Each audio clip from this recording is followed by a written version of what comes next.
So I'm Art Shirley, Chief Strategy Officer for Evoloh. I'm here representing Jimmy Rojas, in the MIT class of 2016, our founder and CEO. He's at an investor event in New York City.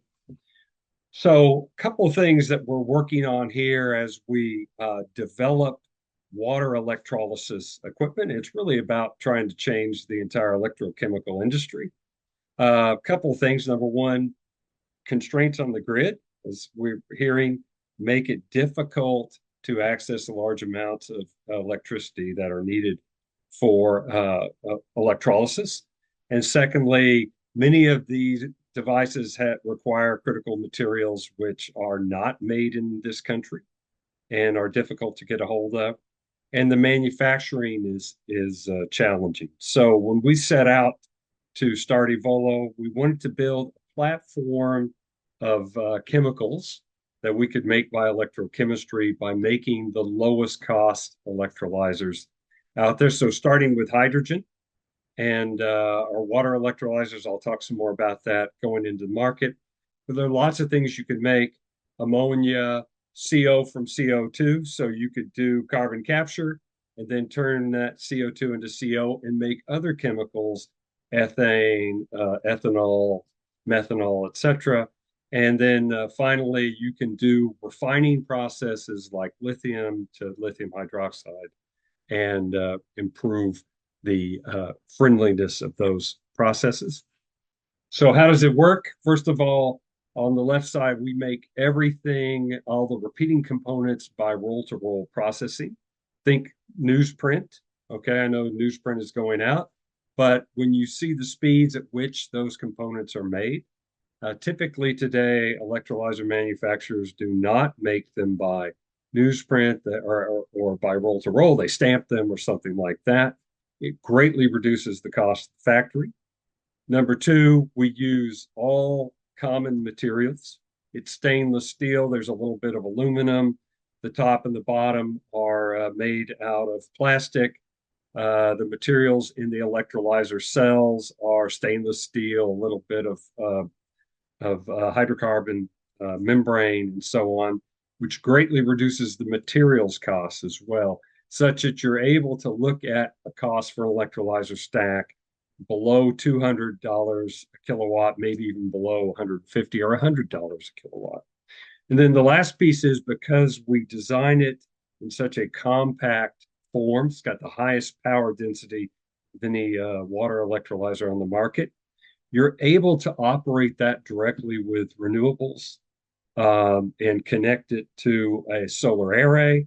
In fact, some of our first projects are looking at that.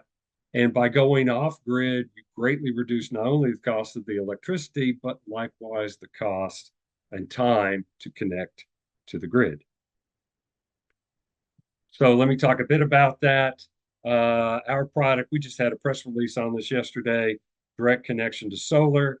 The panel on the left, I won't go through the details, but all the parts that are X'd out are things you don't need if you go straight from the PV array from your photovoltaics all the way to the electrolyzer.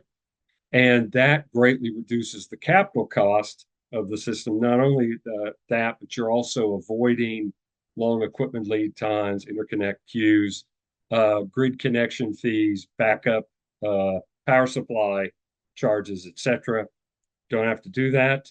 It makes smaller scale projects very economical, and I'll talk some more about this. Materials handling is one. In warehouses, you've got a rooftop with lots and lots of area. You can drive anywhere from 3 to 10 megawatts of electrolysis capacity, making tons per day of hydrogen, which can go for anything from materials handling to short duration fleet fueling, so on and so forth.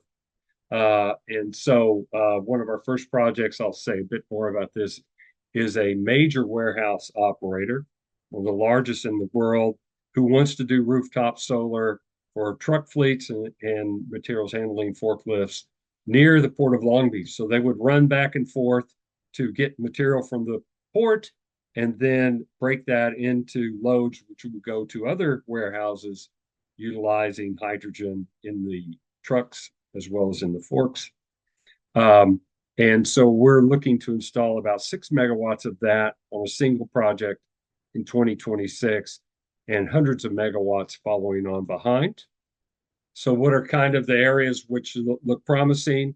Warehouses and logistics, as I mentioned, in sustainability, where people are reducing natural gas usage, even in applications which typically aren't appreciated for hydrogen use, thermal oxidizers, or certain kinds of heat, high value heat.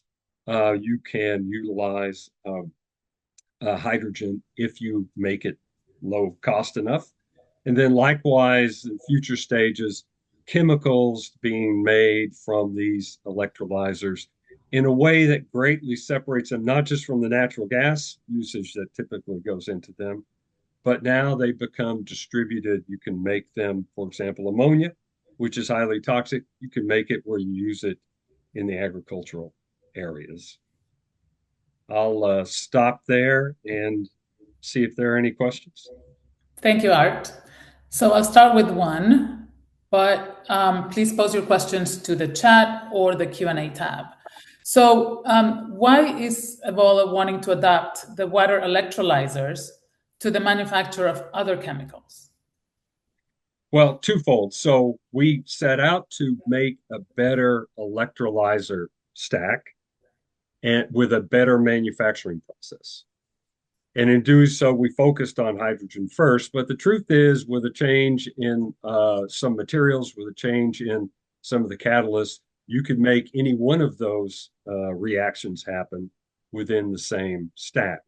So the idea here was start with hydrogen as a near-term opportunity, and you see some of the projects that we're working on, but likewise develop the technology such that you can apply it in a broader range of electrochemical devices. So it forms a platform to be able to do these reactions.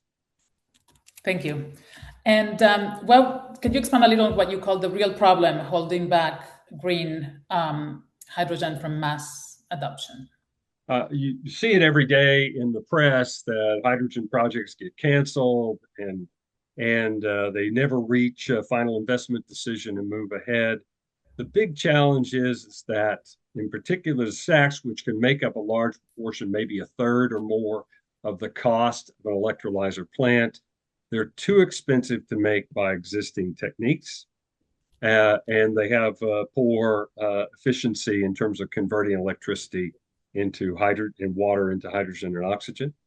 So what we see is as a way to de-risk the entire process, have a more reliable manufacturing process through roll-to-roll processing. Likewise, to make it less artisanal, if you will, where things are made by hand and more in a professional manufacturing facility where human hands don't touch the stacks at all. And we find that as we engage customers here, their real issue is I can identify a stack that works for my needs. I can't get enough of it to be manufactured in the time frame. Some manufacturers take up to 2 years to make the electrolyzer stacks for a single project. So that becomes a real limitation when you're trying to do larger and larger projects going forward. Okay, and just quickly connected to that, what is another thing that you look for when you're looking for a partner? So we deal with a lot of project developers. These are often very large, private equity funded, or they from wealth management systems, et cetera, trying to develop these projects of perhaps hundreds of megawatts. We're looking at engineering partners who can do the engineering work to design those large scale processes. And likewise, on the smaller scale, like the warehouse and logistics part, we're looking for people who can package these systems in the graphics you see on the right. We make the stacks, that's all we make. Other people can build the packages, which are then deployed at large number of locations around the world.